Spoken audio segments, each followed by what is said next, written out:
Arteta's not going to get away with it from him, because he keeps on carrying on playing this guy whose good doesn't outweigh his bad. His bad outweighs. He's a ticking time bomb, and because of him alone, we lost that game. I don't think it was him alone. I mean, it was another player. No, it was him alone. That penalty changed the entire game, because the penalty did change the game, but he lost his head.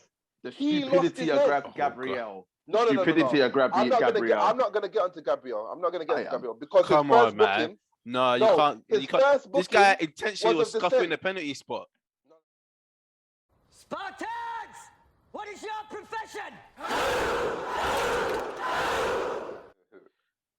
Yes, people, another edition of Knightz Round Table Discussions, where we discuss all sports all the time. Got my guys, The Truth and Mr. K.A. with me. How are we doing, people? All good, man. K.A., we can't hear you. Right. I'm off mute now. Oh, there we go. I accidentally had it on mute. But I'm good, people. Good to see you both. Happy New Year to you both. Africa. Yeah, man. Okay. New Year for everybody. Happy New Year to everybody. Mad because 2021 just seemed like a flash in the pan. It was a blur. It literally flew by. Well, boy, we live in 2020 again, innit? Because this is year 2022. So part two. When you say part, actually, yeah, it's true. 2020. I don't even know what happened in that year. If you asked me, I couldn't tell you. I could tell you what happened all the way up until 2010. After that, every year after that is a blur. Are you going a bit senile, in your old age? Tell you, bruv, this stuff this went so quick. Every year past 2010 is going so quick. I can't tell you what happened. I tell you what happened in 2020. Huh? What happened in 2020? I know it was COVID, but apart from that, a bunch of celebs passed away or something. I ain't got a clue, bro. I can't remember. Only thing I can remember from 2020 is boy. We even won the league that year. Oh yeah, Liverpool. Oh yeah, wasn't it? No, I can't remember nothing still. I can't lie. Like the past 2 years have just been absolutely mad. Obviously, it's mad times that we've been living in. But hopefully, onwards and upwards, try and get through this, bro. Hopefully we're seeing the light at the end of the tunnel and we'll get back to some form of normality. And hopefully 2022. The Superman Cup, yeah. And I just think I got my Batman Cup. Bruv, we're not getting into this now, bruv. You two, honestly, bruv, we'll leave that for another day, bruv. The Batman versus Superman debate. That man saying he has no powers in that. But yes, people. That's exactly what I'm saying. I'm just going to do the rest of the podcast like this. This guy. But yes, people, Footie Chat is back for 2022. We are back. We've seen the other side, and now we're back again to do this all over again. And there's so much to talk about, bro. We got VAR gate. We've got man saying that they want to leave certain clubs. We got people saying they're revolting against the new regime because they don't want to run. Bruv, coming like housewives right now at Man United, bro. So it comes in right now. And obviously that pod as well. So we've got so much jam-packed in this show for you. But as usual, before we start, make sure to like, share, comment, and subscribe to the channel.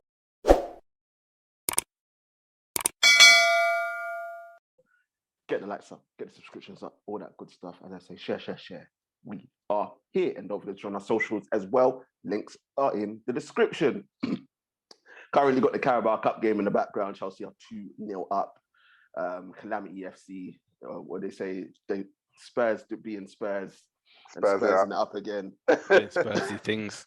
But yeah, we're not going to be talking Carabao Cup. We are going to be talking about the weekend's events. What a way in football to kick off 2022. And there's only one place to start. And that was the first game of 2022, the early kickoff. Arteta out. Let's just get straight into it. Oh Arteta my days, bro. Arteta weren't even there, bro. Exactly, and he still should be gone. People don't mind the truth. Don't mind the truth. But yes, it was a 2-1 away win for Man City. Goals from Saka, Mahrez penalty, and Rodri scoring in the late 93rd minute. 94th, Sorry, yeah. the 90. Was it 94th? Yeah. 94th minute.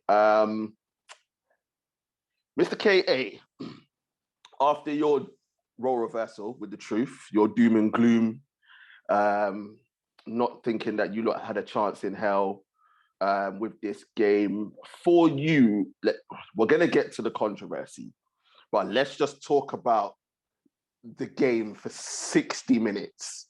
So the 60 minutes of football that we saw. What did you think about Arsenal's performance for that game? Well, I would say I never thought we had no chance, but I was going off previous sort of history, and as we said, Arsenal tends to have reality checks when they face big teams, and I'm glad to say I was wrong. I wasn't surprised with the performance. I wasn't Surprised. I wasn't surprised with the performance because I know we've got it in us. We just haven't produced it against the top six teams or even better oppositions, like in the top half of the table. So it was glad to see that we did it against a big team, a team like City. Yeah, you can say people are talking about they're tired, they've been playing a lot of games with their tempo over Christmas, but City, they've got a good enough squad to rotate, to bring in players like Mahrez, who can come in and dominate games. Whenever he plays outstandingly. So I was impressed by the team. As per usual, the midfielders did well. Martinelli had a couple of chances he should have done better with. But yeah, there was also controversy in the game, and unfortunately, I don't think we deserved to lose. I think both teams would have been happy with the draw. Arsenal would have been if Arsenal won, people wouldn't have said it was lucky. No chance. Because we played some of the best football we've played all season. And I'm proud of the boys. I think we did really well. Nah, 100%. I think you summed that up quite well. I was impressed. So impressed.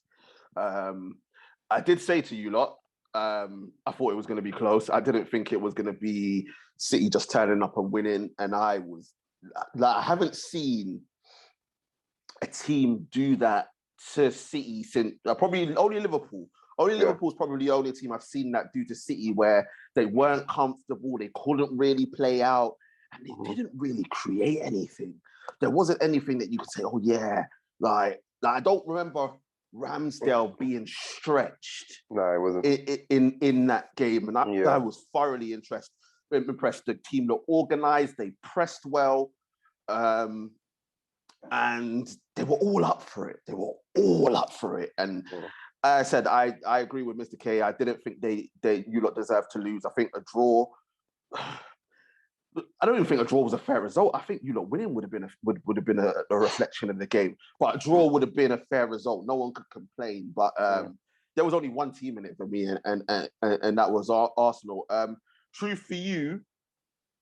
From a tactical standpoint, what is it that you lot got so right against City in the game? It's exactly what my preview was, and this is why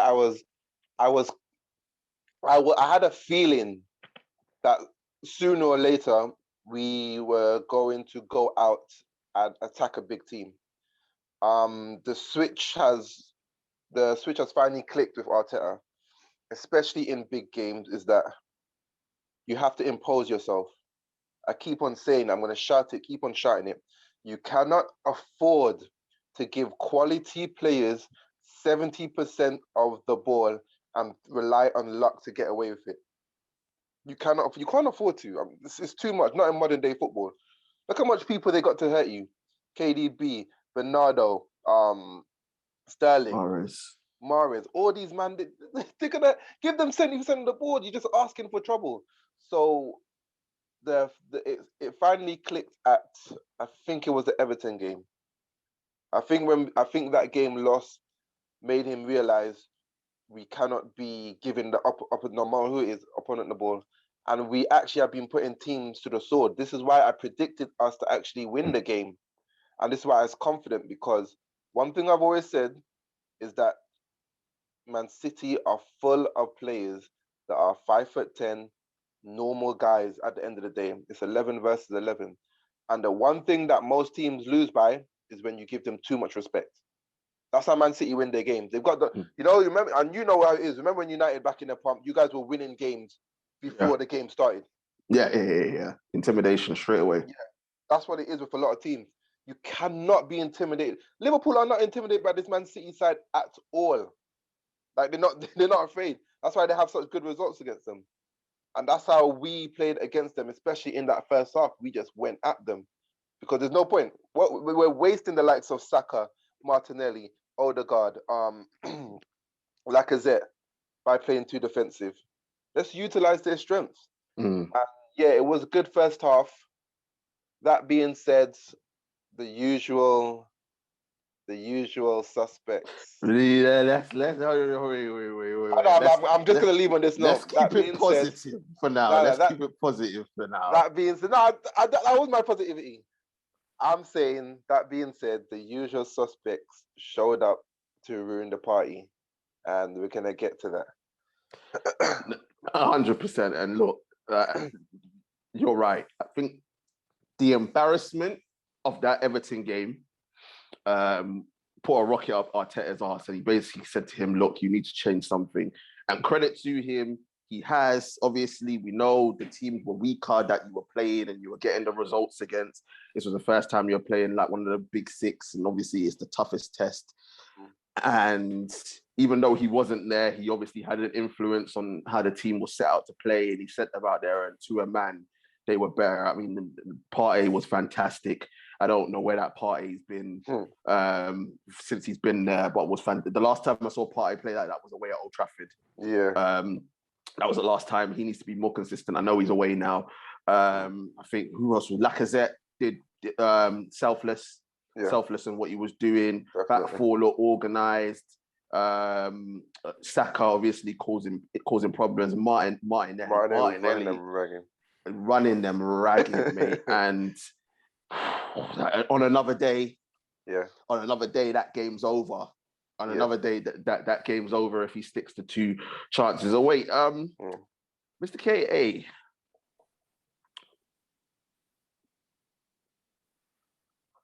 Yes. You know what? I was going to ask you a question, but I've changed my question now.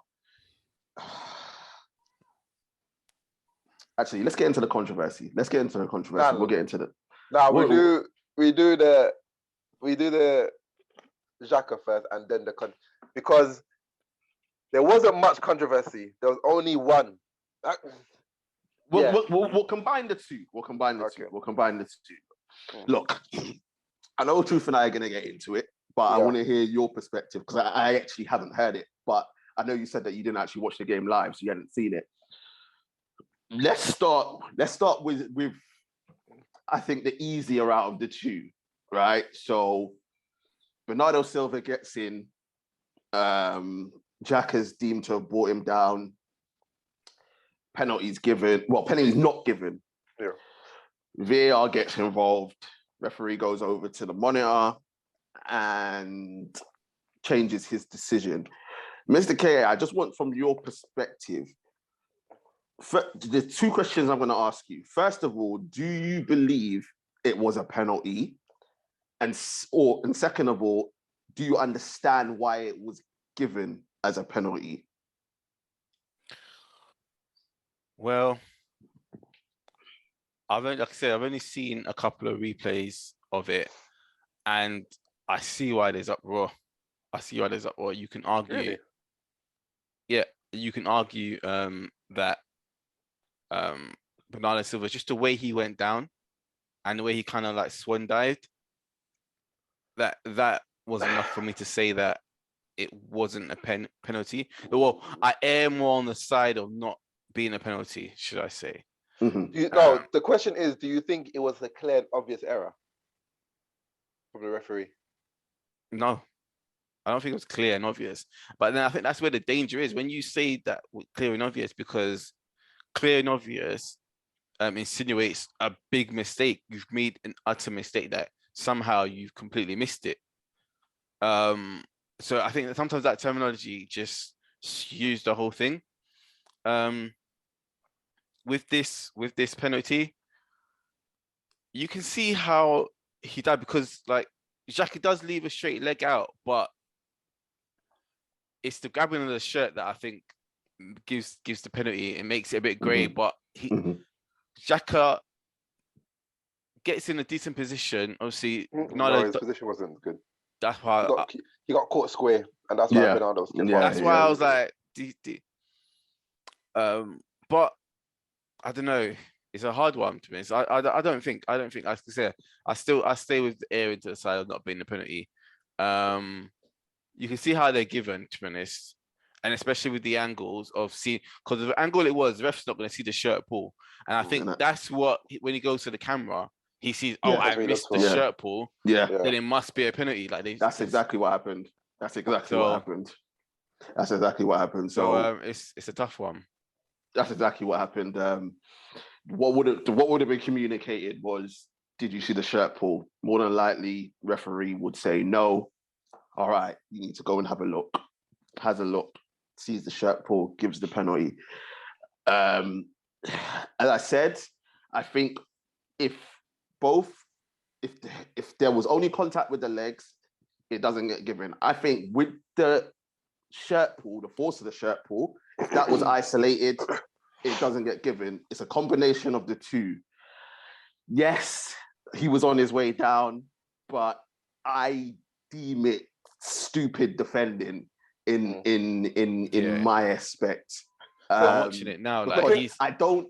Do you know what it was? He didn't need to do the shirt pull, and that's the thing for me. That was desperation. It's like, shit, he's gotten past me. Don't get me wrong, it's not enough to yank him down, but you have no reason to grab the shirt. And that's why I see it as stupid defending, and I can understand why it was given. Go on. Sorry, Kay, go on. No, even the thing is, he says stupid defending, but like I think that was even just an instinctive thing because he's not going to intentionally panic. Yeah, no, it's panic. It's like a reactive thing. It's a reactive thing that because Bernardo Silva kind of feints into him. Like so, it's like it was just like a reactive. Nothing really he could have done. So it's not like I honestly think on another occasion, it's that's just how his body reacts. Literally, physically. Let me tell you at the start of the last 2 seasons, what was told to these players. Now, this is what they were told. All the players at the start of the season, TJ knows in terms of the referee and okay, I thought you were going to say something else. No, go on. No, they said they're going to be punishing shirt pulls very strictly. Your managers were telling the players that because of VAR, do not tug anyone's shirt in the box. So the players all know this at the start of the season. Every game they go through the same protocols. Don't touch the shirt. Look at every Premier League game. Shirt pulling, even in the Premier League box, is probably down by 15%. People probably touch the shirt a little bit, but then instantly they realize, no, I can't do this. No, but look at this shirt pull compared to previous shirt pulls where you see them literally like full pull of the shirt, extended arm. This was like he went into his body and like just. I hear you with that because like, and truth is right. They have been told. Are referees penalizing every single one? No, they're not. Yeah, not every single one. It's you know what it is. Like these are the things you have to balance as a referee because it's like if you're gonna like it's when it becomes farcical and it just gets stupid and that's kind of the problem with I wouldn't call it farcical. The problem with what Xhaka did, as I said, is the combination of the two. I think if he just pulls the shirt, the referee doesn't blow it. He doesn't even VAR don't even tell him to go over because it's not enough. And as I said, the contact of the legs alone is not enough. It's the combination of the two.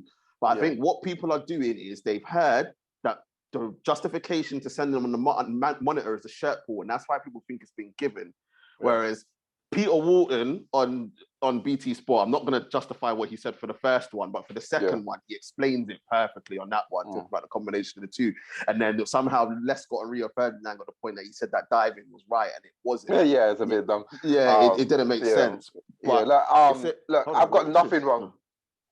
I've got nothing wrong with what Bernardo did. In the same situation, I expect any one of my players to do the exact same thing. In fact, Lacazette does that all the time. Yeah, Laka. You know one player I wouldn't want to referee Laka, bro. I'd send him off. I know. But I don't mind it because look, at the end of the day, you're trying to win a point. You're trying to win. Obviously, You can't get away with diving no more anyway because of VAR. Mm. Like, you shouldn't get away with it. Mm. And diving has gone down a lot. But in terms of winning fouls, winning smart fouls, I got no issue with that. Mm. I have an issue with what Xhaka did because he's an experienced player. And first to court square, his concentration's already been gone. His concentration's already been gone. He should have been showing Bernardo down the line, setting that position. No, already but look at it again. That's what he actually he had so much space. He got caught square. Yeah, he got caught square, but like he actually wanted him to go inside. And that's why Bernardo went inside and he faded back to the outside. He should have wanted him to go on the outside. Why would you want Bernardo cutting inside? Mm. He did the right thing in terms of putting his body there, but he put on his right foot and he ended up square, so it made it easy to go around. And Bernardo, being as demented as he is, he's a slick player. Obviously, I think he got caught by the skill. No, he got caught. Nah, This is not the first time. This is not the first time. Not the first time. This was the first time. Then I'd be like, okay, Xhaka thing. This is not the first time, and this is why Arteta is not going to get away from him because he keeps on carrying on playing this guy whose good doesn't outweigh his bad. His bad outweighs. He's a ticking time bomb, and because of him alone, we lost that game. I don't think it was him alone. I mean, there was another player. No, it was him alone. That penalty changed the entire game because the penalty did change the game, but he lost his head. The stupidity of Gabriel. No. Of Gabriel. I'm not going to get onto Gabriel. Because come on, man. No, you can't. This guy intentionally was scuffing the penalty spot. No, he didn't get booked for that. No, but still, that's all part. That's all part. I couldn't believe he got away with that. Actually, like, he actually got booked for dissent. Yeah, no one's gonna really see it though. He was scuffing the spot. Yeah, no one's actually gonna like VAR unless they're proper looking at it. They're not really looking at someone scuffing the spot. Yeah, because they're not put into. So him scuffing the spot, I actually don't mind. That's clever play. In European football, they do that all the time. I think Beckham had it done to him against Argentina. Can't remember which. There's one where Beckham skied the ball. I think it was against Argentina, 2002. And someone just scuffed the spot and he ended up slipping and it went over. But this is normal stuff. I don't mind that. He got booked for dissent. Jesus just spun him. Yeah. You get like, that's what I said. I hold my hand. It's happened to me as a defender. Exactly. Certain times, they just do you and you ain't got a choice. Like there's not enough time. But I can't justify the first one. Like, yes, you're angry, but leave it. Because the fact of the matter is that whose job is that though? Who's the senior player on that pitch? Lacazette. I'm saying at that time, Xhaka was the one that got heated. He is the senior player on that pitch. Why is he getting heated over a decision that's a penalty that he knows he's pulled his shirt? This guy's going losing his head. That makes the rest of our young team lose their head. As much as Lacazette is the captain, let's be real. He just got given the captaincy. He's not an actual captain. Xhaka has been captain. He's supposed to be a senior player. Him losing his head, the whole team lost their head. And that was the end of it. That's why I solely blame him. Him and Arteta, sorry, not solely. Him and Arteta, because Arteta's the one that picked him. He doesn't pick himself. This guy, honestly, man, we got to move on because we could go on forever. Let's move on to the first penalty incident. KA, I'm going to come to you first again because we actually want to hear from you and what stance you're taking. Odegaard gets put through.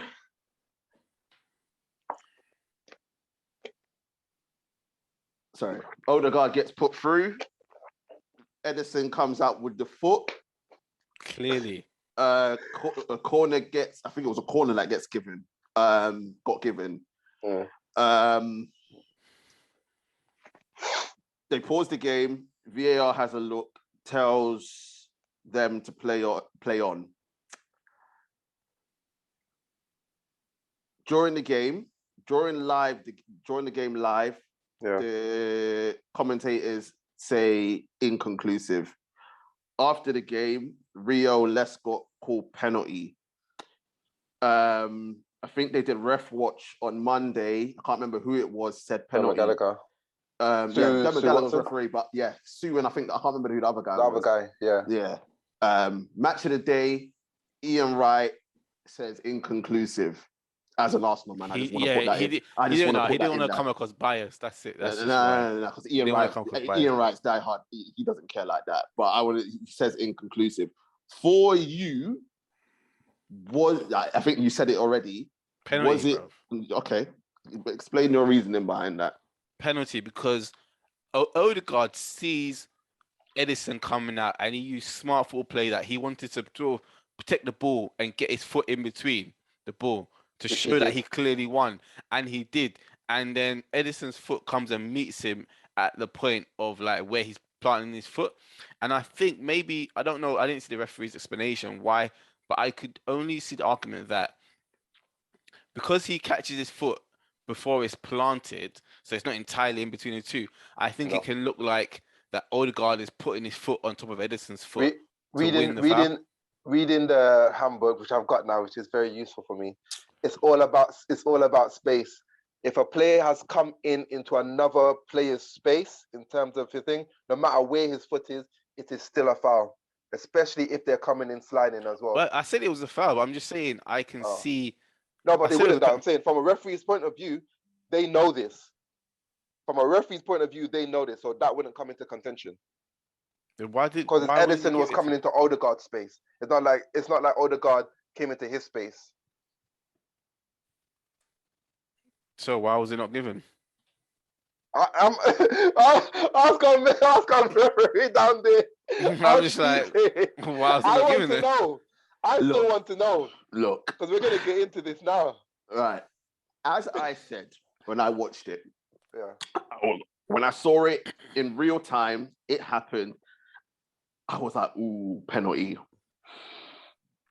What happens here is, and the truth said in the WhatsApp angle, and I reiterated, those aren't the angles that were shown. No, that angle was shown, but there was another angle that was shown on BT when the game was live. That angle that was shown that I was referring to was shown on Match of the Day. Yeah. And the issue is that they couldn't come to a definitive, what's the word I'm looking for? They just couldn't come to a decision. Yeah. Because one angle, which I agree with you lot, when I saw from that angle, it's foot first, then ball. And I was like, oh my days. But then when they showed the other angle, it's like, did he get ball? Because remember, he got piece of the ball because the ball goes out for a penalty. But he went through Odegaard's leg, bro. No, that's what I was about to say. The issue is that he's obviously, from one angle, it looks like it's gone through him, right? That's why I said more man than ball. He's gone through him to get the ball, in which case it's a penalty. What I'm saying to you is, I don't disagree that it's a penalty. All I'm saying is, from VAR's perspective, agree or disagree, it's not down to me. Because they couldn't come up, because of those two angles, and they couldn't come up with a conclusive evidence that it was one or the other, they left it with the on-field decision. And this is the thing. If the referee gives penalty, I tell you now, they don't overturn it. But because it was so conclusive and up in the air, they basically said, you know what? There's not enough evidence. They're saying it's not clear and obvious. So they said, I'm going to leave it with the on-field decision and you play the game. But I 100% understand why Arsenal fans are aggrieved. Because Let me ask the question though, just based on what you just said. Why wasn't the referee sent to the pitch side monitor? That was my question, because I wasn't watching the game. Because from VAR's perspective, they said there's nothing clear or obvious to send him there. Whereas with the Xhaka one, because of the shirt pull, and they would say to him, did you see the shirt pull? And he would have responded no. They would have been like, all right, cool, you need to go over because there's something clearly that you've missed. Whereas with this one, they've looked at it, rightly or wrongly, and said, there's not enough here for me to say neither here nor there, so we're going to stick with the on-field decision. That's the thing. I understand the whole premise of it, and I understand why they came to conclude that decision. My thing is, as you said, there were two angles. Yeah. There were two angles. There was one angle from behind the goal at the side that was looking dead on, which is the angle that was being used. Okay, I think your door's open a bit.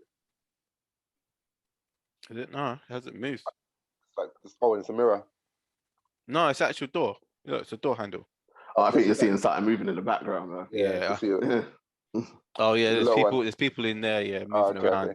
Yeah. Now, so the angle that was shown a lot, which is inconclusive, is the angle from behind the goal, which is looking at it dead on. From that angle, myself, from that angle, I thought that Edison won the ball. Yeah. I thought that looks like it. It looks like it. From the other angle, from the side, which clearly shows Odegaard's foot, Edison's foot, and the ball, it shows Edison does not touch the ball. Edison's foot goes through Odegaard. Odegaard's foot touches the ball and it goes off. It is 100% penalty for me. There's no subjectiveness to it because Edison, it's impossible. Even if you say Edison got the ball, it's impossible for him to get the ball because he would have to have gone through Odegaard's foot in any situation. So it's a foul 100% of the time. And that angle should have been enough for any referee, apart from that idiot Australian that referee that game against us against Palace and didn't give the goal that Giroud was fouled on. He obviously came up with the notion that's inconclusive. Maybe instead of thinking, let me think the referee, let him see this angle. Surely, for me, it's 100% penalty. I don't know who's saying it's not a penalty looking at the angle. Rio came up with it. He saw the angle. Lescott himself, he said it's a penalty. The guy on the screen, it's a definite penalty. What's that referee's name? Walton? Yeah, Walton. When he was trying to, he couldn't even explain why it wasn't a penalty when he saw the angle. When he's like, you can't. This is my point. You can't. When you see that angle from the side, there's nothing you can say. But what happens is that because they've got the multitude of angles that they look at, they've kind of confused themselves and said, you know what? Let me just leave it, because the fact of the matter is, if they show the other angle, which is the one that's behind the goal, it can show that maybe Edison won the ball or not. But obviously, the angle that you're talking about is pretty, and it's just like, and it comes down to this. It comes down to this. Me, TJ, would give that because we played football before.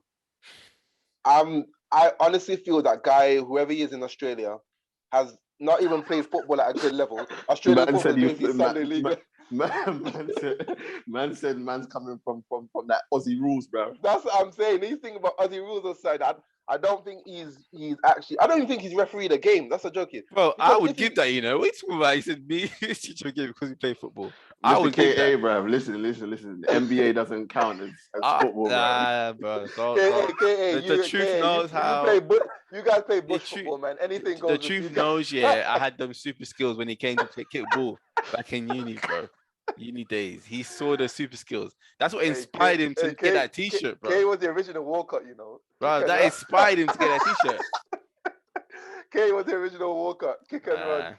No, but I'm saying that in general, like when you play football, you know how tackles and how these things work. You can make a quicker decision because you put yourself in that position before. A lot of these referees, especially now, and those ones looking at it from VAR, are not considering footballing decisions. They're looking at it from either a scientific point of view, and they're confusing themselves. It needs a change. TJ knows as well. It needs a change. They need to be a lot more experienced football. I say send them all to Sunday League so they can actually see some proper tackles. You send them man there to Sunday League, none of them are coming back.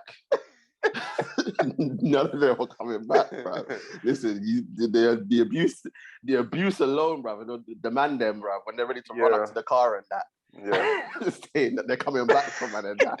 Hey, do you know, I think it was last week. I think a referee was like attacked or something by a Sunday League referee was attacked. I was like, wait, is it TJ? Get it? Oh man. But look, apart from that, everyone's saying the ref didn't even have. No, he didn't. Apart from not booking Rodri or not stopping the Man City persistent fouling, I don't think the ref had a. He didn't have a bad game. I didn't think he had a bad game at all. Yeah. I think what happened was after that VAR decision, he lost control. Yeah, of course. After the Bernardo Silva penalty, he kind of lost control. Arsenal lost their heads. Their heads as well. He could have controlled it a little bit better, but I don't think he had a group of people are saying that it was 2-1 to the ref. I hate when they do that. I hate when they go ref this, ref that. I'm like, look, there's two different entities right here. Stop just saying ref this, ref that. But I think he could have done more of the persistent fouling. I think, but it's up to Arteta and up to us to be smarter. Remember what Klopp said, or what his players said? They're like, oh, hopefully the ref is brave enough to start the persistent fouling, and it brings attention to it. You have to be, slick like this. So yeah, I didn't have a problem with the ref, but just that one decision just irked me. But yeah, we move. Yeah. up next, North London Derby and that, which we'll be previewing next week. But yeah, let's move on to the other big game of the weekend. More controversy in that game, but another brilliant game all the same. Oh, it's amazing first half. Chelsea versus Liverpool finished 2-2 draw. Goals from Mane, Salah, Kovacic and Pulisic. All goals in the first half. Crazy game, but brilliant. Mr. KA, bro. I like Mr. K neutral, but not neutral. But he has to be neutral here because he doesn't support these two teams. Mane, yellow or red? I need to see this. I don't know what chance you're talking about. Sorry. What happened? I'm talking about the early elbow. The biggest incident of the game. Where you been? Oh no! I don't remember it. You probably missed it because it was so early. It was literally 6 seconds into the game. Yeah, it was like it literally happened a minute in. Go to truth because I need to refresh my memory on this one. Truth for you, yellow or red? You know what? You can't give it because you have to analyze that forensically to give a red, especially that early, and I can see why they didn't give it. But if the referee pulled out a red card, I wouldn't say it's unjust. It's them ones. Where if the referee said red, I'd have been like, yeah, look, there was a bit of force, and luckily he caught him with his forearm. If it was the elbow, then he's walking. The VAR look at it though. Yeah, they did. Did they look at it? Yeah, they did. They did. Did the referee go back and look at it? No, the referee didn't go back and look at it. But VAR looked at it and didn't say anything. They just left it. This is the thing. And I have a bigger issue with that because I think that it's one of them ones. If the ref gives a red, that's true. Said the ref gives a red card, cool in it. It's one of them orange. It's one of them orange cards. It's where it's in between. I know if you go by the laws, he should go. Should he? Yeah. It's serious foul play. It is. Yeah. But I'm just like, it's one of them orange ones where either way you're just like, all right, cool. Unless you're Chelsea, either way you're all right, cool in it. Like, did the earliness save him? That was so early. Yeah, it not being an elbow and the earliness of it probably saved them. Referees probably thinking to himself, do I want to be that guy? Yeah. Do I want to be that guy? And he probably thought, you know what? Let me give it yellow, VAR. Yeah, just keep it quiet, lads. And then and then we move. Simple as that. But I'm glad they didn't because it was a fantastic game. Chelsea looked really good in the game. KA, for you, obviously now we look at it. Chelsea are now 10 points behind City. Liverpool 11, but they've got a game in hand. It's that the same question that the Truth asked last week. Is the title race over? Are City champions elect in January? I don't think the title race is over. Really? I think no, not yet. We've seen that it just takes a couple of results, a couple of draws here or there, and a shock defeat. We've seen previous years City can get beaten. Palace have beaten them shock results. Wolves giving them shock results in prior seasons, and that can happen again.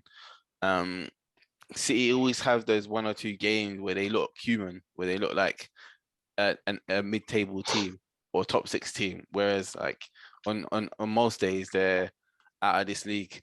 So I don't think City are running away with it, but Chelsea need to buck up their ideas. Chelsea need to figure out how to. It's hard to even say whether they're storm anymore because it's starting to become an entity of its own. Like it's just like it's become a saga of one thing after the other, whether it's not injuries, it's players on and off the pitch. So Chelsea, if they don't want to get dragged into the top four battle, they need to back up their ideas. Liverpool, I think are going to be, it seems like the closest challengers, but them losing Mane and Salah for a couple of weeks, let's see how that affects them. And let's see how Mane and Salah come back from the tournament as well, because we know that they're going to be talisman for their countries and playing every game, 90 minutes, a lot of traveling back and forth. So we have to see how it happens. I think Liverpool, it's going to be hard to say whether they get derailed, but because their players that come in are not as good as Mane and Salah, and Ox ain't as good as Mane and Salah. Jota, he could play on the wing, but it's not as good as Mane and Salah. So it's gonna. I don't think it's City's to lose. But you don't think?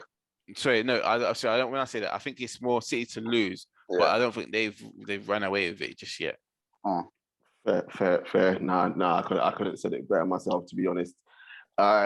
Truth, obviously, you're an advocate that it's done. Obviously, we know that. Again, another game will be previewing next week. We know that City played Chelsea in the league next. I think we can all agree that if Chelsea lose that game, it's over. But for you believe it's done now. It's done now. Is it though? We only played 21 games. Is it though? The way I see it is that who looks more likely to drop points? City or Chelsea or Liverpool? But especially now.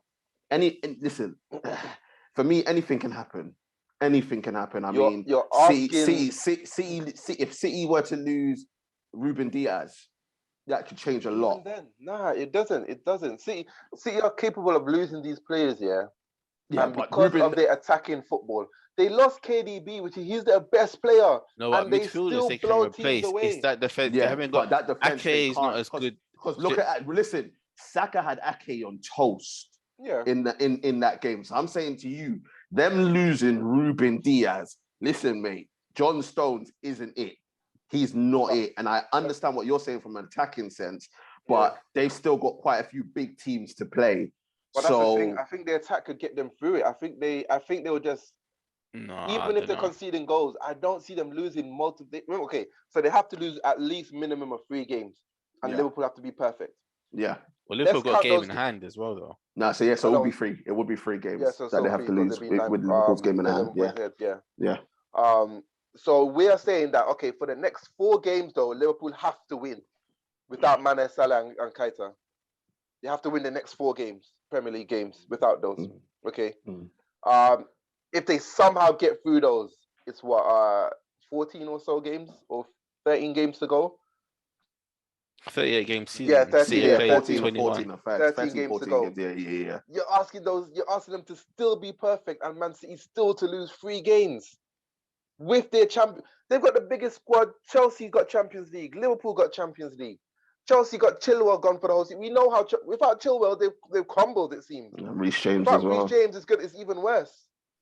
Like, I see Chelsea and Liverpool dropping more points than City, which is why I didn't think the title's over. The gap is too big. I always said if it's close. Liverpool. So you're saying Man City are going to lose, 2 games in a row? It doesn't have to be 2 games in a row. I think what we're saying is that, like, don't get me wrong, I think I can now categorically say I've changed my mind on who wins the title this season. I think Man City will win it. What I'm saying is it will still be competitive. I still think there will be a title race with Liverpool, depending on what happens after the AFCON. If Liverpool are still the same after the AFCON, I still think it will be competitive. Whereas I think, as I said, if Chelsea lose the next one, they're done. They are done, regardless of whatever. They're done. But I think if Liverpool can get through it and get those players back and be there or thereabouts, don't get me wrong, I don't think they can win it, but I honestly think that they will push Man City at least till April. At least till April. I don't. But in terms of winning the league, Man City got big games though. But You said Man City got big games though. Remember, they play Chelsea next week. Obviously, they play Chelsea next week. They still They'll got only to have play 3 more Liverpool. games. They got to play Liverpool. They got to play obviously West Ham. They got to play Leicester. They got to play Tottenham as well. So these teams. Well, Tottenham beat them the first game of the season. So that's the only time you could beat them. That's the best time to beat Man City. But this is the thing. So I was like, look, Spurs. Obviously Chelsea next. They still got Liverpool. The Leicester game is never easy for them, and West Ham are flying right now. Those 5 teams could cause a problem. Everyone else they beat. Everybody else they beat comfortably. But will that be the outcome? I doubt it. I still think City will win, but I do believe that Liverpool can push them to at least April and make the league competitive. Let's talk about the fat man. All right, came out and said, "Inter is in my heart." Man's doing his Marvin's room thing, bruv. Inter is in my heart. I didn't want to leave, but they couldn't give me the contract. I don't like how Chelsea's playing. Tuchel, he's doing me wrong. Woe is me. Blah blah blah blah blah. I'm gonna return to Inter. My plan was to be at Inter, then go to Barca, Real Madrid, or Bayern Munich. And then Roman. I missed that bit. Did he say that? Yeah. And then Two made the phone call. You turned down Man City as well. Oh yeah, turned down Man City as well. Then Two made the phone call. Roman said, "Yo," to the man them, "Yo, deal with this guy, bruv."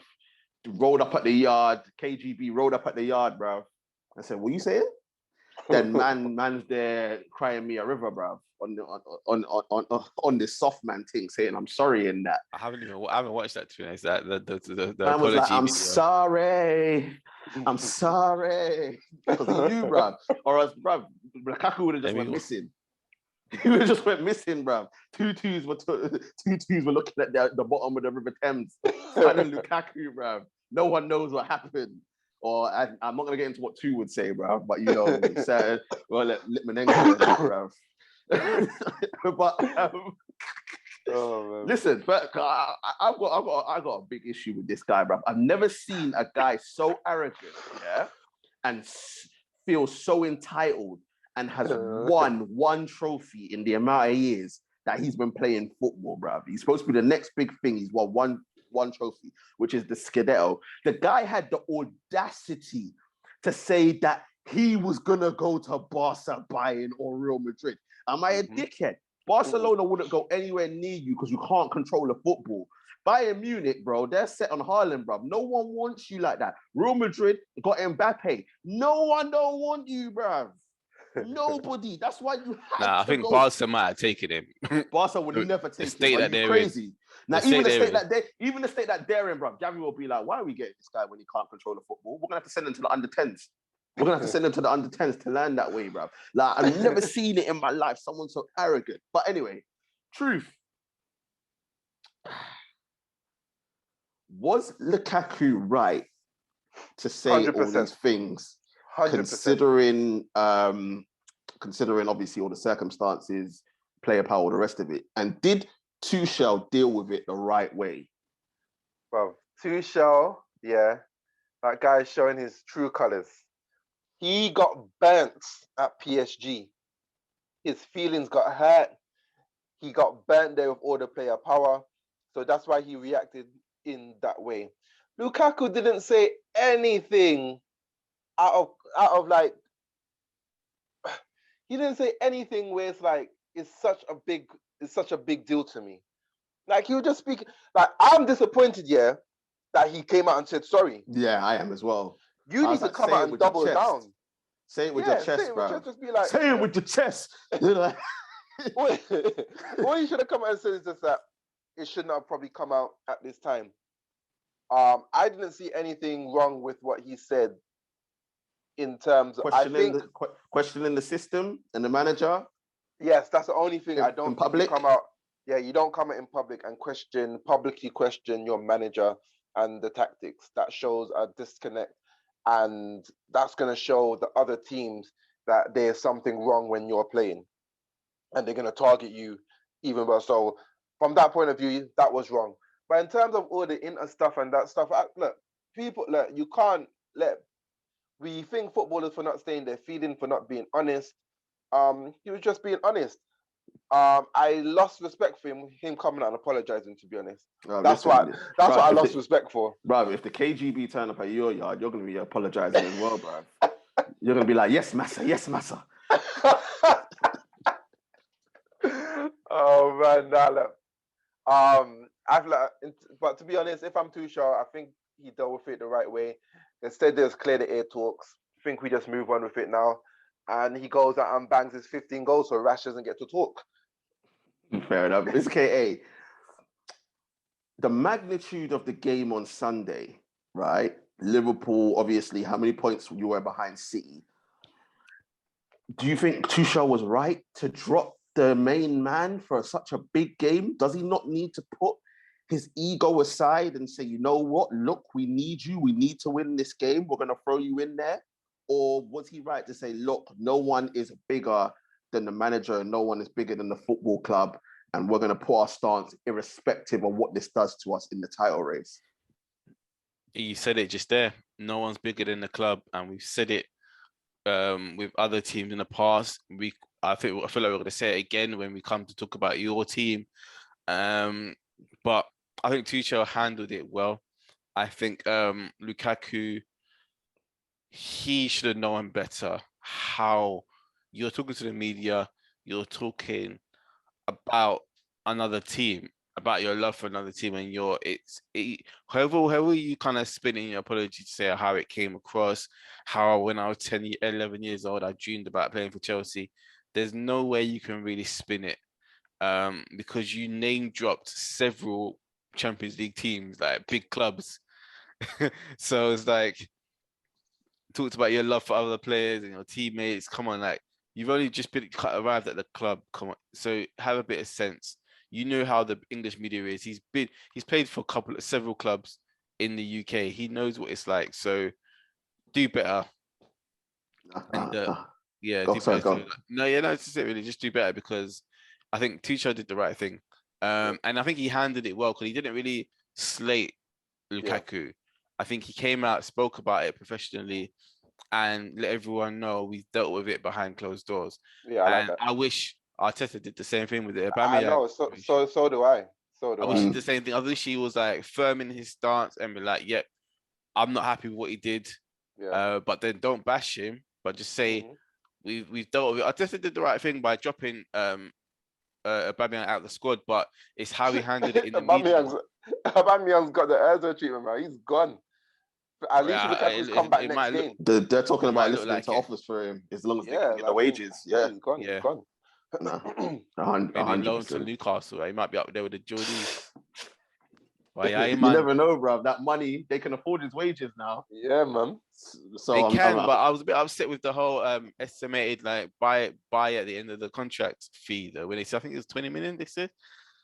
I'm like, no, I think they said 30. I think it was. I can't remember. Something man, like the guy's 32. Like, nah, but he's still. After this next year, he could go for free, man. 30 max is good. 40, bro.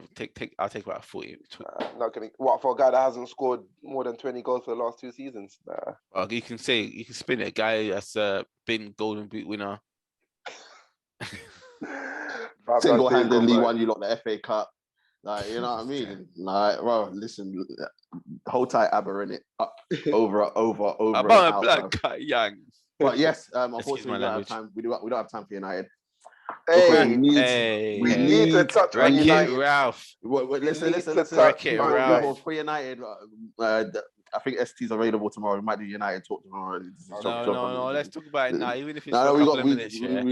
We thought we were getting Tuchel's dad. No. We're getting Ole's dad, bro. We're coming up to nearly an hour, Mr. K. And we need to get in the most important asset, bro. The Man United. Let's talk about it. The truth.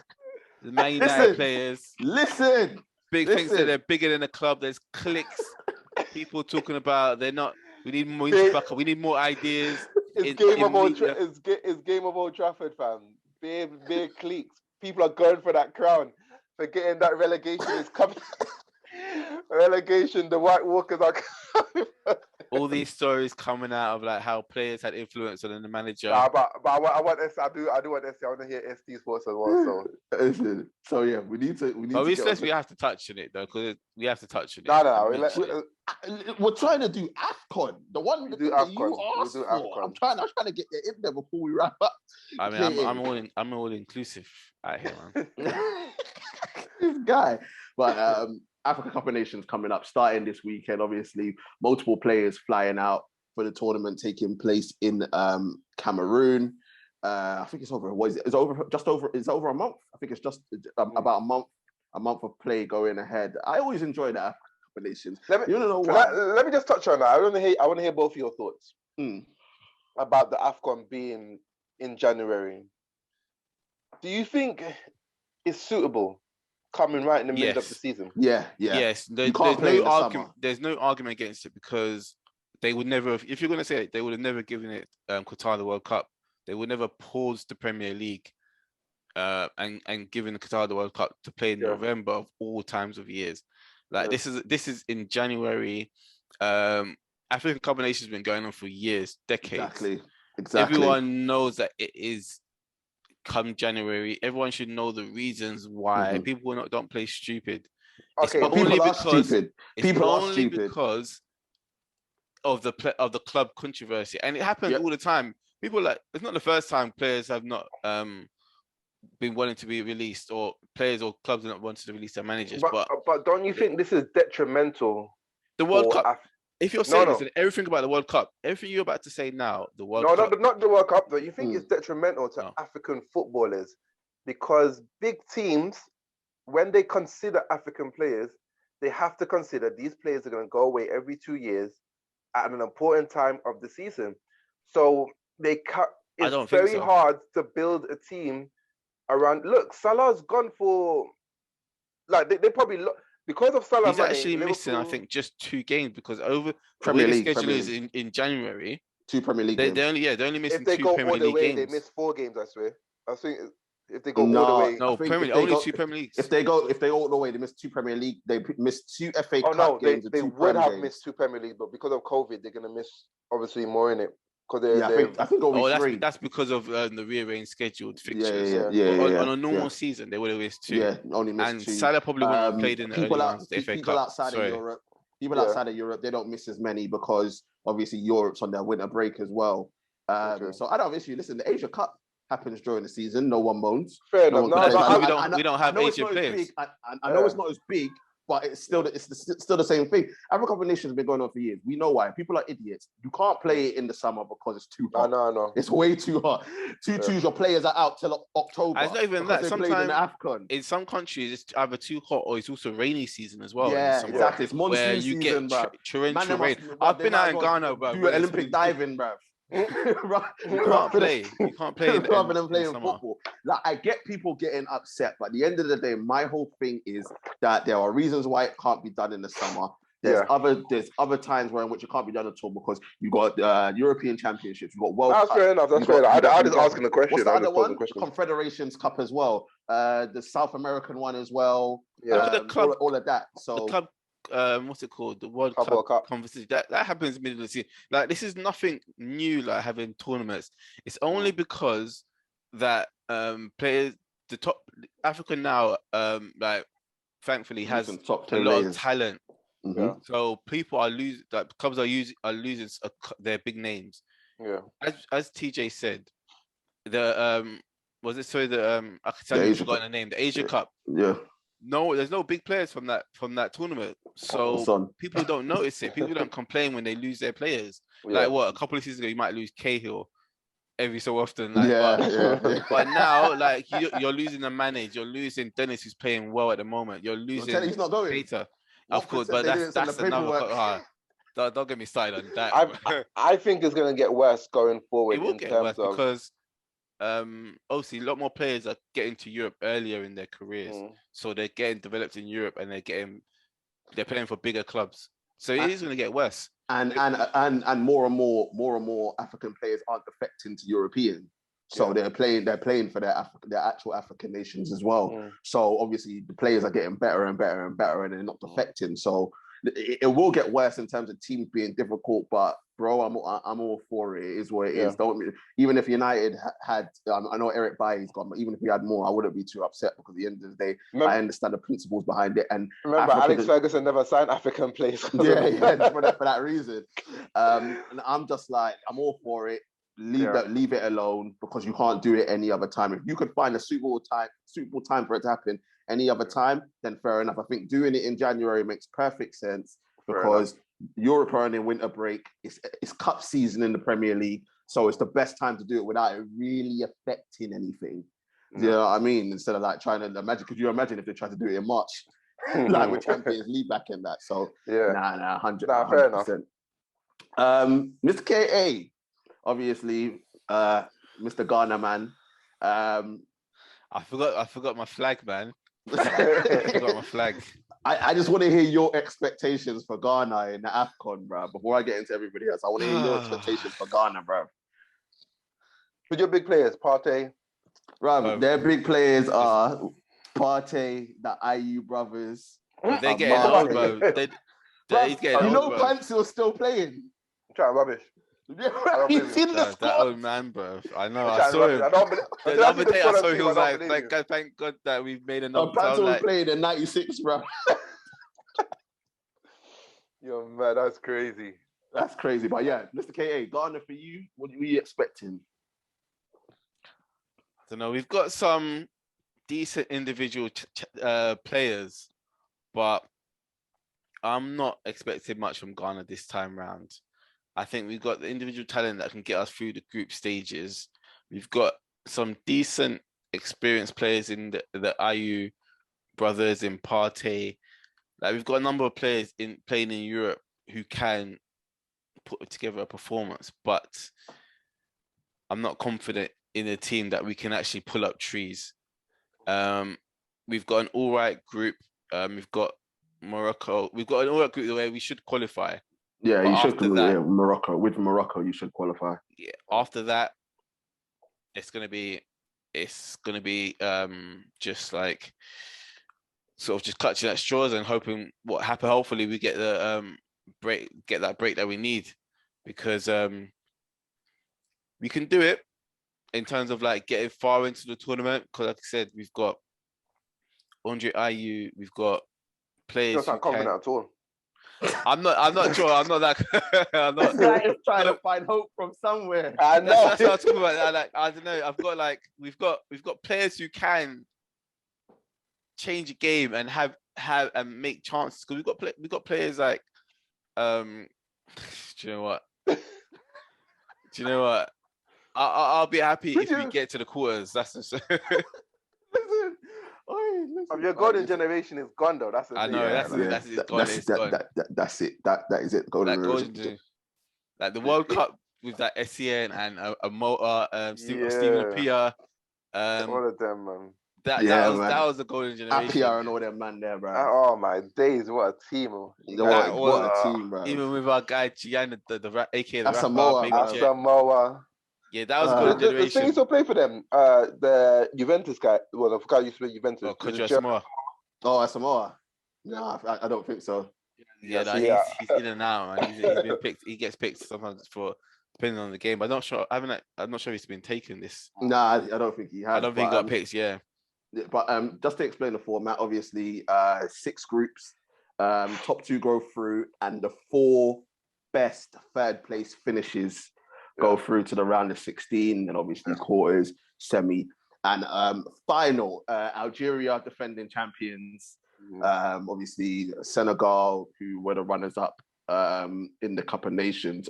Truth, I don't know if you know your research, but for you, who do you believe are the favourites for the Cup of Nations this year? It is Algeria. Okay, and I've always, and you know my thoughts on the African Cup of Nations.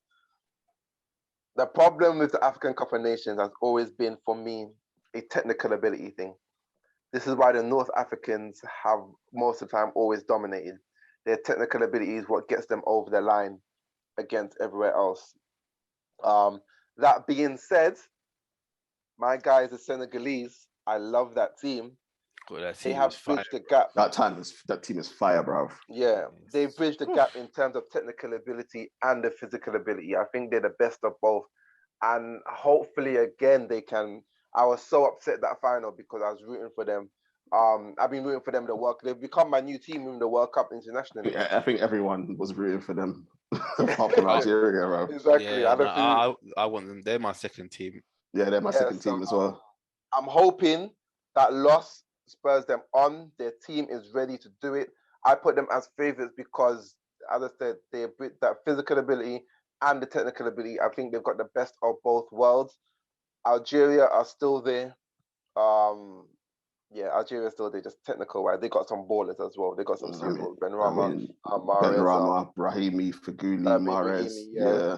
So yeah, they got a bunch of ballers. But then Senegal, Koulibaly, Idrissa Gueye, Kouyaté, Mane, obviously Mendy, the keeper, Ismaili Sarr, bro. Well, apparently Sarr's actually had been pulled back. Apparently he got Sarr's not of injury or something like that. Oh, is it? Sarr's not going. Yeah. Apparently he got sent out to like a Senegalese sort of medical staff to come check him out, but then apparently he's coming back to Watford. Oh, that's annoying. Watford are some effort, like some fuckeries, bro. Yeah, but he's not fit anyway. Remember, he's out for another like 3 weeks. Nah, or so, but sure. Anyway, everyone Watford are African public enemy number one. Africans, bro, man. Listen, look. It goes Suarez, Uruguay. Oh man, Ranieri, though, what? Oh man, look, we got some other teams in there that we have to. I mean, Nigeria got ballers, bro. Ndidi, Ahmed Musa, Gallo, Iheanacho, Iwobi, Chuck, Wazy. Nigeria have a good chance with the squad that they have. They've got the names. They've always got a good squad. They just always just fall short, man. And I can't have Nigeria win because those Nigerians that I know. Well, I've got like the Nigerian half of the like family. Yeah. I'm gonna be watching games with them and be like, hey, Mr. K.A. What's the young one? Which side of the fence is he on? oh, of course, bruv, man. Listen, like, they'll be taking Ghana, but they'll be taking Ghana, man. You have to follow in the father's heritage, man. No, it's mad, and obviously, look, we can't forget Egypt. Obviously, the main man, Mo Salah. You cannot forget them. Obviously, they went on a stint where they run it from Salah, El Nene. Man said El Nene, bro. El Nene. Look, they won it 3 times in a row of recent years. I think it's 2006 to 10, so they're always in the shout. I pray that my boys can find the strength from 2015. Bro, what do you mean, man? Get that 2015 out of here, man. Well, listen, be quiet about that, bro. Luck of the penalties, what bro. was his name? Boubacar Barry, bro. I know Boubacar Barry. Oh, hey, but I'm sick of we got ballers. I know. Frank Kessie, Zaha, Cornet, Pepe. Like we've got. But isn't Cornet injured? Still playing. No. He's not injured, Cornet. I thought he was injured, Cornet. Nah, he's travelled. He played for Burnley the other day. Yeah, we got ballers, but bro, that manager, bro, he's not good enough, and we've got too many. It's individuals. It's another issue with African teams. Their managers, it's like they get the bottom rung of managers. Like they need some good quality managers in there. And you know what? I want to see actual African managers getting taught, and this is another issue in terms of racial stuff. I see a lot of African managers go out and learn their trade. Well, this is what Eto said recently. It's just talking about the education. Yeah, that's what's going to always hold them back. Education. Yeah, it is. I saw quotes. I didn't see the full interview or article, wherever it was, but I saw quotes. No, it is. It's a huge issue in terms of their education, but their football education when it comes to the sport, because as I said, they rely too much on their physical attributes rather than the technical side, which is holding them back still. Because Pele said that African team will win the World Cup by 2010. Oh, he came close. He's down. Ghana came with one hat. Oh, don't give me side, man. I mean, 2 would say that's already happened. To the final, bro.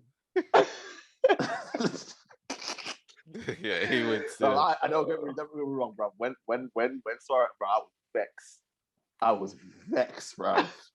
I'm so vexed. Was I the only Truth was out person here not vexed? celebrating. Truth was out here celebrating. Was I the only person not vexed? Yeah, I 'cause wasn't this even. guy is No, I wasn't okay, even bro. celebrating. I just understood, that anyone in that Any means situation necessary. would do the exact same thing for their Well, country. yeah, if that was Xhaka, yeah, what would you say? Huh? I'll send him to the gulag, fam. No, but I would respect it. What if you put his hand up to stop a penalty and then your team If that goes was on to Dwight win? York or Kevin Jones through and go, yeah. Nah, Xhaka came.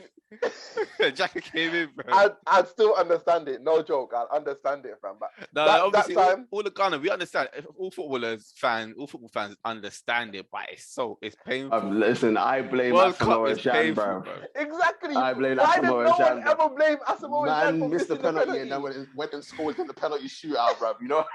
Why does no one blame Asamoah Gyan? No, for obviously, missing yeah, he someone? gets blamed. No, Dwight doesn't get blamed because, like I said, he banged in that top bins penalty afterwards. Yeah, He that's he even stood up more there. When it didn't I know, I matter. know. When it didn't matter. That is worse. I know. He That should have kills just me. put his foot through down the middle. That's it. Send us through. Bro. That's it. I blame Asamoah Gyan. Like, No, forget but the reason Suarez, why like. everyone picks a hard Suarez because he should never have had to have stepped up for that penalty. The ball was going into the net, bro. No. It was going unless in. it's the He net, didn't need to take a penalty. Unless it's in the net, the ball's not in the net. I'm sorry. Right. He should have taken that penalty, put it away. You guys are heroes. 100%, 100%. I agree, Oh bro. my But quickly, Mr. K, for you, who's gonna win that Cup of Nations? Who is gonna win it? Like I said, I would like Take your Ghana hat off. No, I'm not. I wasn't gonna say Ghana. I was gonna say, I'm going with Senegal. They're my team. There's slight bias in it because having a sub-Saharan African team win it because as a fan of AFCON, it is getting a bit tiresome seeing the Algerians and Egyptians. And this is not a racial. They don't even claim African anymore. Let me not. This is not even a racial thing. Actually. This is not. Political. But it'll be good to see. I think it'll be good for the tournament. I think if we see a different champion, if we see one of these teams where, like I said, Senegal, because where you've got players in Europe and they've gone back and they've chosen their team, chosen their African roots, to see them win and do well, to show like up and coming players that you can play for your nation and win an international tournament, a major international tournament. Because it is, people might not see it like that, but to many people around the world, it is a major tournament. So it is a major tournament. Listen, it's the only tournament out if you there. see all the comments that's out there from the British fans. Oh, bro.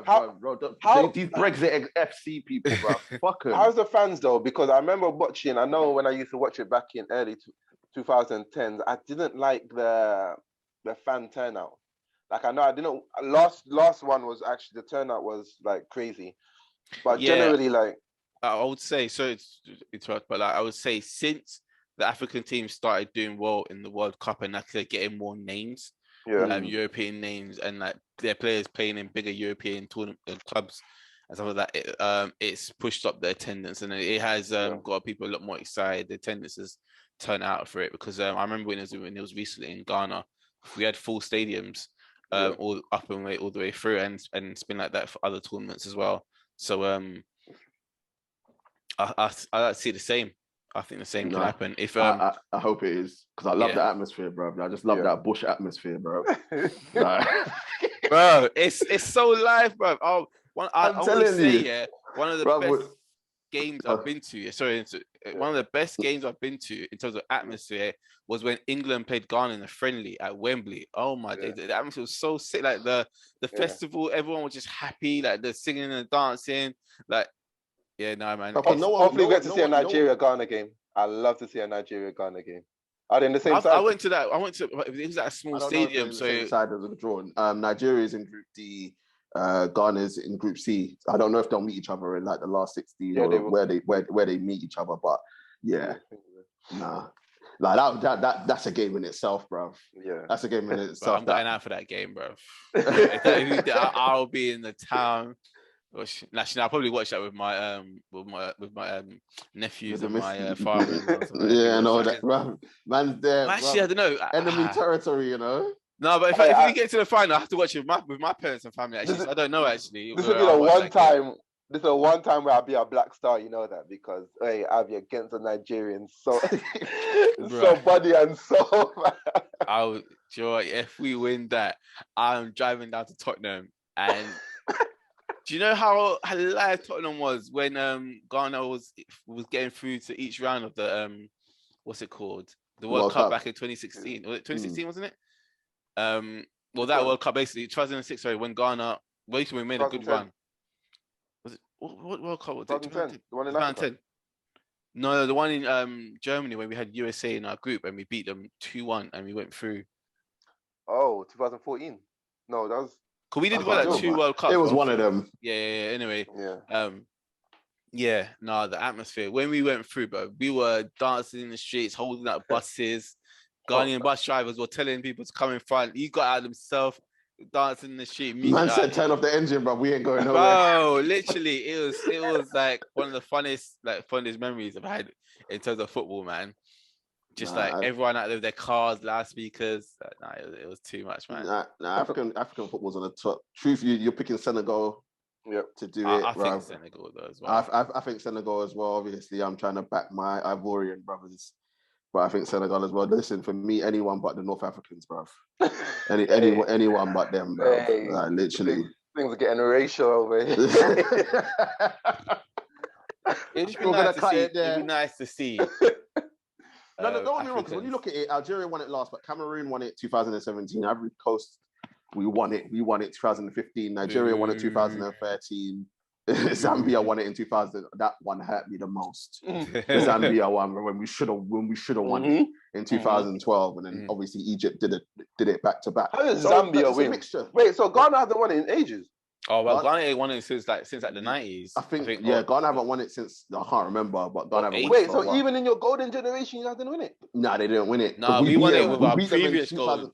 We beat them in 2015, innit? Yeah, we last time we won it was with our previous golden generation. That's when what's it called? The IU brothers' dad was playing, like Tony Yeboah, all them man there. That's when we lost. Man, like your boy, yeah. Yeah, that's when we last won it, man. Wait, where? No, wait, George Weah was from thingy, innit?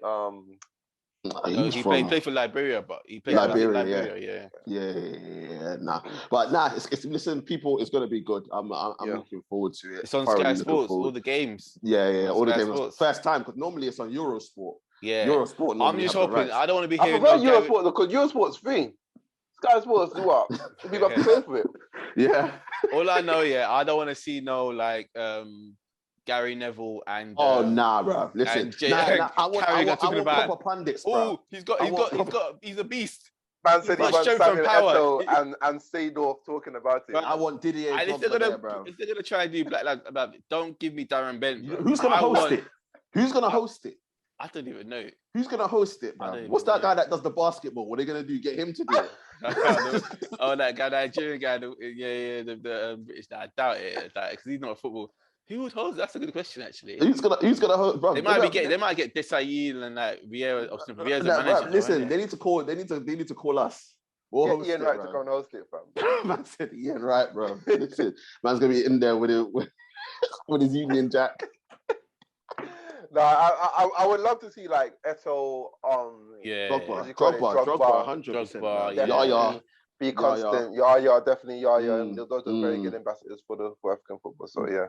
Yeah, man, I want to see them guys. So Sky Sports, get on it, bro. They might even get Essien, actually. Has he done punditry? Yeah. I know he's a bit of a quiet guy, so I don't know how well he would do. So I've tried to get Kanu and that on there. I say go big and try to get Henry there as well. Just try to get him. I think Africans will set Henry on there. Huh? From Guadeloupe. No, I'm just saying no, just for have a face on there, Henry just already just makes it. No, you can't make him the face. You have to make a drug by the face. It has to be the someone. Yeah, it has to be. It has to be. But look, we'll see, bro. We'll probably just see the same old faces, bro. Like Graham Souness. Souness can't be on there, bro. Why are we here? He'll be like, this behavior is why. I know. You can see where he gets it from. Oh man, honestly, the thing is, people, as much as we joke here, there's some truth to it. Honestly, there really is. But people, we got to wrap up. We've got to wrap up. It's been a great show, the first of 2022. Many more. Let us know what you think in the comment section. Let us know what you want to think of Arsenal City. Arsenal showing the real deal. What did you think about the VAR decisions in that game? Let us know what you think of the Chelsea Liverpool game. Should Mane have been sent off? Are Chelsea and City? Chelsea and Liverpool. I don't think he should have been sent off. I saw it. I quickly looked it up. I don't think he should have been sent off. I know we've passed it a long time, but I'm just saying. KA thinks he should have been sent off. Do you? No, I don't think he should have been. Oh, KO doesn't think he should have been sent off. Do you think he should have been sent off or not? Title race, is it over? Is it City's to lose? African Cup of Nations, are you excited? Are you not? Who's the favourites? Who you got winning? We don't want enough Africans winning, but listen, let us know what you think in the comment section. Before we go, as usual, make sure to like, share, comment, and subscribe to the channel. Get the likes up, subscriptions up, share. We are here. Don't forget to join the social media page as well. Links up in the description. I want to say thank you very much to my guys, The Truth of Mr. K.A. Thank you for kicking 2022 off, people. Okay, you can't say thank you. Nothing. Okay, no. I was just waiting for you to finish. Apparently, I interrupt all the time, so I'm letting you finish. I paused. Okay. Well, people, this is what K does. K wants to take over the show, so this is what he does. He tries to trip me up. It's my interview for the AFCON hosting gig, man. Actually, that's what we're gonna do when we get to the latter stages of the final. K is hosting. Bring me in. I'm ready, man. I'm ready. I'm gonna pass over to K, bro. Fair enough. I've got my own intro, everything, man. You know what I'm gonna do? I'm gonna pass over to K. I'm not gonna be here. I'm just gonna watch in the background. I'm joking. It's all love. K will do an excellent job. I'll pass over to K for the AFCON final. Coming up, listen, we are the three of us. We're gonna sit and bang our heads together and get NBA talk out for you, because honestly, we desperately need to. So anybody that's been hearing me say it for the past few weeks, we're gonna bang our heads together, find a day. We are gonna do it at some point. I said I'm gonna jump on with ST tomorrow for United talk as well. Obviously, Footie Chat next week. If you fight talkers, still got a couple of weeks until UFC 270. So about fight talk will be back, boxing talk as well, bruv. I'm even getting to talk about Charles Martin, bruv, and King Ortiz. But so much for this upcoming year. So people stay tuned. Stay safe out there. Be safe. Obviously, we're looking for a more positive 2022 with this Omicron variant, and hopefully we're coming out the other side. But people, we shall see you very, very soon. Peace.